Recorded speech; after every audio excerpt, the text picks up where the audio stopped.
and it can be a vehicle for sloganeering as well. Sorry, Debbie, do you want me to start that again so you've got it all in recording? No, it's fine. That's me just being rubbish and forgetting.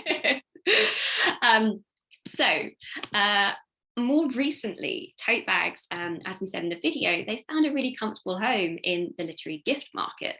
They're sold by places like Blackwell's, the London Review Bookshop, the LLB, Penguin, and Granta Press. So I want to get you thinking about tote bags a little bit more, about what their designs do, what they don't do, who they're designed for, and their significance for feminism today. And in order to do that, I want to talk to you a little bit about two people. So I want to talk to you about Vivian Fairbank, and I want to talk to you about Rebecca Solnit. So here we go, Rebecca Solnit on screen. For anyone not looking, there's a couple of her book covers for Men Explain Things to Me, and there's a photograph of Rebecca Solnit. So Solnit is a feminist writer and a journalist. She wrote the exceptionally popular Men Explain Things to Me. It was a book containing the essay of the same name that had gone viral online. And that essay is known for popularizing that phrase mansplaining, even though she didn't coin it. It made it really popular. Now, mansplaining, as you possibly already know, is those encounters in which men explain things to women in condescending ways, sometimes things which they actually already know about. Now, Vivian Fairbank is a writer who, while reviewing Solnit's work in 2017, called Men Explain Things to Me the literary equivalent of a tote bag wearing the word feminist in glitter. And it wasn't a compliment. So I've put the quotation there for you on screen. She continues to explain it. She says, it was more about aesthetics than ideas. Women still take selfies with Solnit's book at the beach or on a couch at home while cradling a mug of tea. So I wanted to think a little bit more about this. I wanted to think about what kind of tote bags Fairbank might have been thinking about. What do they look like? Why does she think about them so disparagingly? So they often feature slogans, as we've already mentioned. They feature quotations, statements, text that we can consume perhaps almost as if it were an image. Sometimes they turn feminism into something palatable. Sometimes they're quite pretty. You know, we see the rainbow here, we've got the pink colours. We've got some flowers coming in, we've got cats, sort of quite soft pastel colours, as well as some bright ones as well. Sometimes they're more provocative or closer to what we'd call resistance wear. And that's something that Koa Beck talks about in White Feminism. I've put that book down here on the right for you. And resistance wear, she describes it as that phenomenon really that puts phrases like nasty women unite on everything from cell phone covers to mugs to tote bags. So it's that process by which a single phrase or a statement that has that sort of angry attitude behind it starts to spread on merchandise. So fundamentally then, some of the basic features actually emphasize what Debbie and I started to talk about in that video, which is that logic of visibility. So they're using bold fonts, bright or bold colors, capital letters, simple designs that are really memorable. And visibility and legibility is key to their design, but it does mean that they tend to be compressing complex ideas into images or short phrases. So I've been wondering why Fairbank might have an issue with tote bags. And one of the things that I've been considering is that, well, while a tote bag may be visible, they're often seen fleetingly by a passerby, if at all. So they're not necessarily engaged with at a political level, at a deeper level. Another idea is that their messaging might lack complexity or nuance. So a tote bag that reads, "We should all be feminists," might reference Adichie's talk, Adichie's essay. But some may argue that a bag that just reads that might overlook the difficulties involved in making such a statement. So I've put on screen a couple of book titles for you by feminist writers who question that idea that we should all be feminists. So I've put Erica Dory's Can We All Be Feminists, which is a great collection. You might be able to see it on the cover there. It contains pieces of writing from 17 different writers on intersectionality, identity, and finding the right way forward for feminism. And that book really thinks about who feminism might exclude, or who different kinds of feminisms might exclude. Now, the book in the middle, Jessa Crispin's Why I'm Not a Feminist, takes up a similar premise. She suggests, actually, one complexity in response to this idea that we should all be feminists is that, well, if it's something automatic, if being a feminist is something we don't even think about it, what does that really mean if we're not engaging with it, if we're not thinking deeply about it? So these are just some of the ways where we can start to think maybe about some of the problems about the ideas that we might carry around with us on our bags. And I think this is probably one of the, well, at least getting towards the problems for Fairbank. So it's been suggested that feminist merchandise makes feminism palatable, so it's marketable. And that means it's not asking those difficult questions. It's not saying difficult things. Even when they're provocative, i.e., nasty women unite, they're marketable. They're a way of making money. And I think that is perhaps where the main problem lies, and maybe that's what Fairbank's getting at when she calls Solnit's work that literary equivalent of a tote bag, and she means that's a bad thing.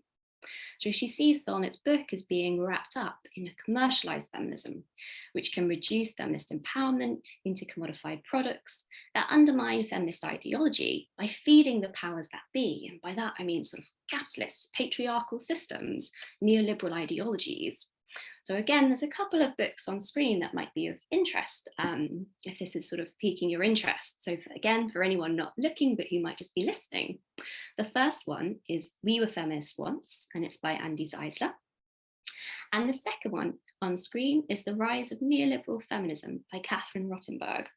That one is definitely a little bit of a heavier read. The one I'd recommend as sort of a go-to for someone new to this area is the Andy Zeisler book. She talks about it really well. She covers lots of different kinds of feminist merchandise, lots of different ways in which advertising for companies borrows feminism for its economic needs. So you might want to have a little look at some of those to help you think a little bit deeper about this. So fundamentally then, I think for Fairbank, she's seeing tote bags as popular or pop feminism. So pop feminism is often criticised for presenting itself as a political intervention while perpetuating inequality and avoiding political issues. So celebrity pop feminists, for instance, who are praised by the media for raising awareness, are sometimes criticised by feminist theorists for the inefficacy or ambivalence of their actions. So Beyonce's performance at the MTV Awards in 2014, for example, is perhaps a decade-defining image for feminism, but it's also been central to critiques of feminism's economy of visibility, which relies on projecting images of feminist action rather than taking feminist action. So on screen, this image here, this is of course Beyonce at the MTV Awards in 2014. For anyone not looking, what you can see is her silhouette on stage, and behind her in bright white lights is the word feminist in all capital letters in a really bold typeface. So what does all of this mean for how Fairbank thinks about Solnit's text? Well, it implies that Fairbank thinks Solnit's text does a lot of these things, i.e. using slogans and trading in popular and feel-good feminism without really doing anything for feminism. But is this true? I would say not.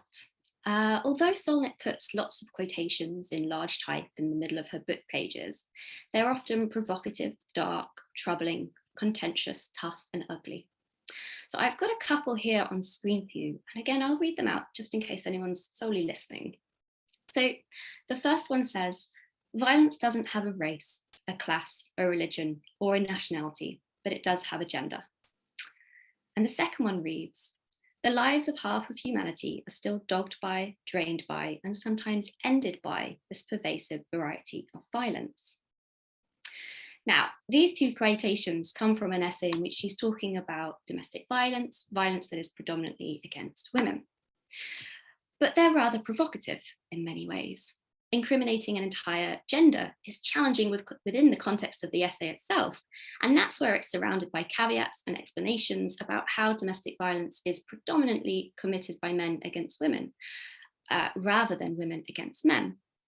But on a tote bag, without any of that explanation, they would be even more controversial and even more liable to attack.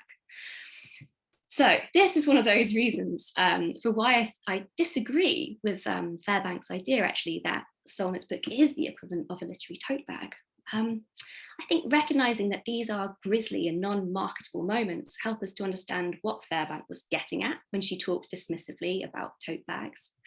Tote bags, like pop feminism, generally ensure that negative emotions are balanced by positive ones. But clearly in Solnit's writing, we have got those negative emotions there too, things that we absolutely probably wouldn't put on a tote bag. So, does this mean that tote bags are a bad thing? I don't think it does at all. Feminist tote bags can give you a sense of strength, armor. They can be a reminder for living a feminist life. Purchasing a feminist tote bag can also be a really good purchase, particularly when those funds are going to a good cause. And I think it would be a shame, really, to instinctively assume that tote bags or pop feminism are bad. That would reproduce another logic of exclusion. What I want to suggest is that there's a time and a place for pop feminism, and we can adopt it as a strategy. And I think tote bags sometimes do adopt it as a strategy. So, what might that strategy be? Well, I think what we shouldn't overlook is the tote bag's potential for signal boosting or raising awareness. There's a long history of feminist consciousness raising, and it's really important work. Yes, we may want to be careful about what signal we boost, and we might want to aim to be really specific when we're raising awareness of something. But bags with practical information or historical dates and events or feminist ideas might just get, say, the person you sit next to on the bus to engage with feminism that little bit more. Now, Adichie's We Should All Be Feminists has done a lot of signal boosting. So her 2012 TED Talk went viral. It was sampled in Beyonce's song Flawless. It was then published as a book-length essay, which could be seen once in photos and selfies all over Instagram. And it inspired a Dior t-shirt that sold for a retail price of $710. So a brand in itself now, Adichie's titular statement moves independently and beyond the scope of her essay as a rallying cry for feminist solidarity.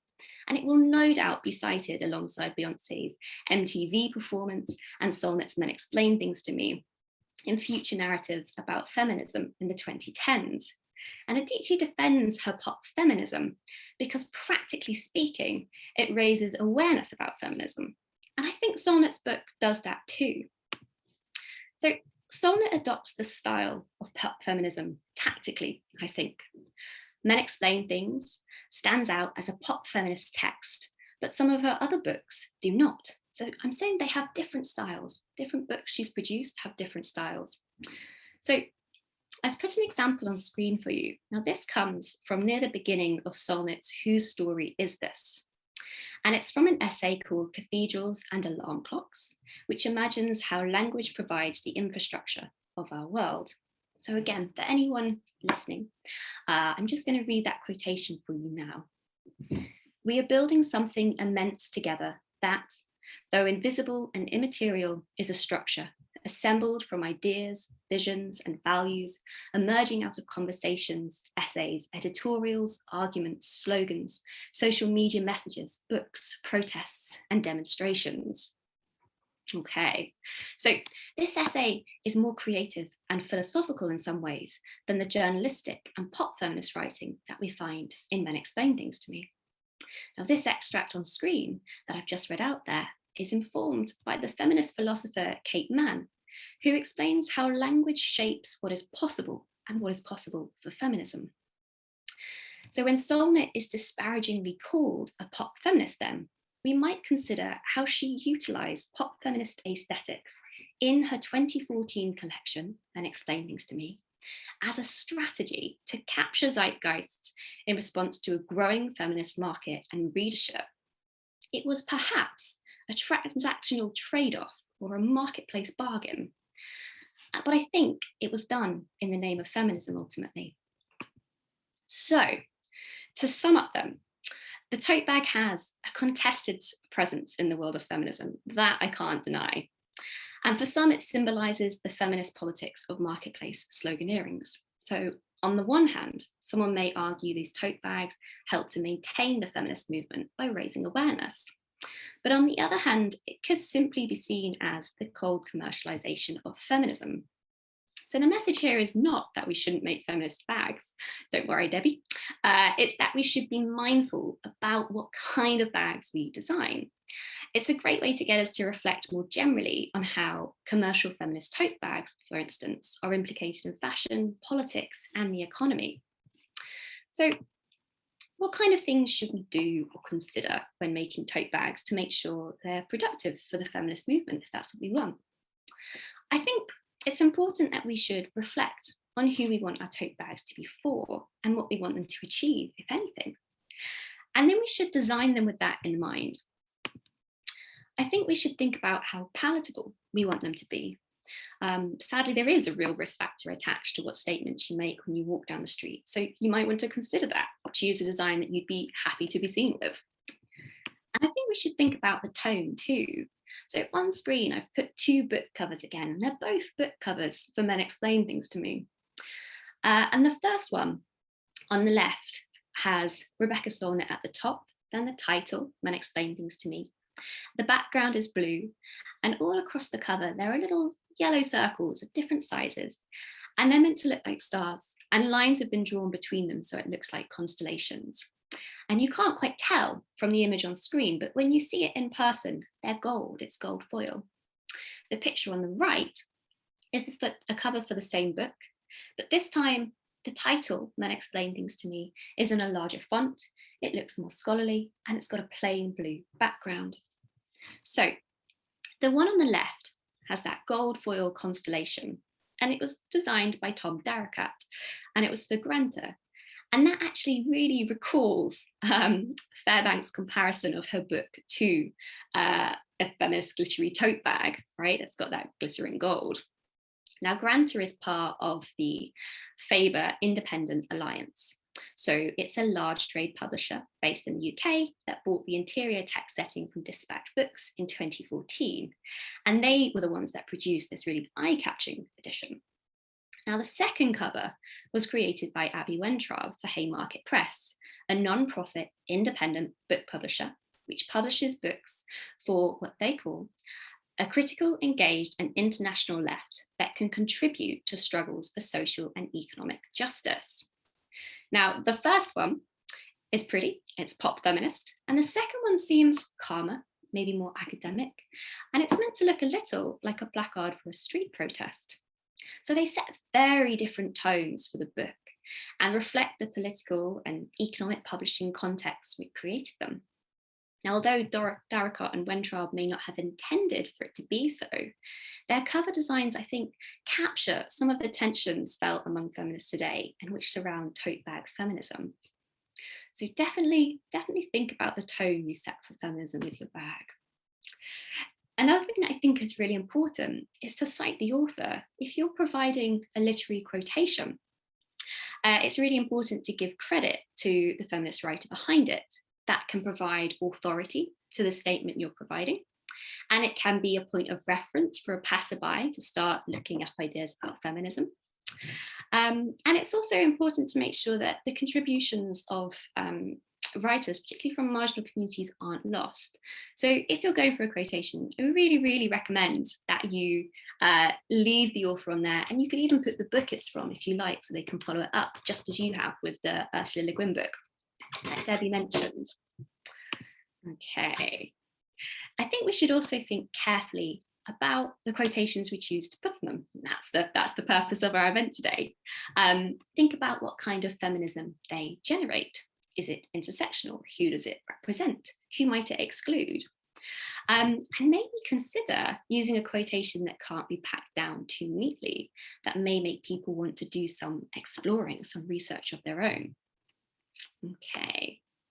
Now, I've just got some final extra inspiration for you of things that I think could be particularly cool to have on feminist tote bags. So the first one is using memorable newspaper headlines, promoting feminism's past and its present, using quotations from feminist writers, of course, providing the names of feminist figures for people to look up. I quite like this one. I like this idea that your tote bag could be a page in a portable feminist encyclopedia, which is a little bit like the next idea I have, which is that you could perhaps create a bag that has a sort of feminist 101 message. You could have a tip with a random number, something that you might want people to know about feminism or how they can incorporate it into their daily life. The next one that I've put on screen is about perhaps using the bag as a space for important information for feminist websites or women support groups. And the final one is perhaps making a little room for the difficult questions or difficult ideas around feminism. And I'm hoping that creating tote bags like this might go one step towards challenging Fairbank's disparaging view of tote bags. Okay, I will stop there. I'll stop sharing my screen.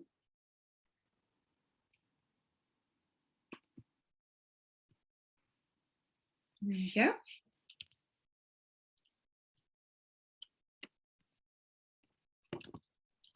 Thanks so much for that. I'm going to stop recording now, just so we've got that lecture or talk.